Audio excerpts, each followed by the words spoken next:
Vroeger, als je verliefd was op iemand, dan schreef je iemand een liefdesbrief. Tegenwoordig, als een jongen verliefd is op een meisje, stuurt hij haar een emoji van een aubergine.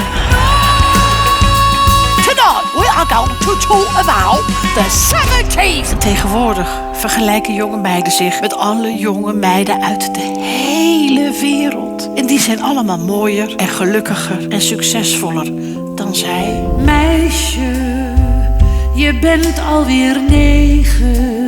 Ja, moet je goed luisteren. Ik had een vraag over... Ja, wat weet je wat het is? Ik ben in de laatste tijd heel vaak met Jenny aan. En daar heb ik op een gegeven moment toch een beetje problemen mee gehad. Maar je moet je goed luisteren. Hé, hey, schat, je hebt een ladder in je kous. Zal ik even naar boven klimmen om te kijken wat er zit? Amsterdam, ik heb op je geschoten. Shut up!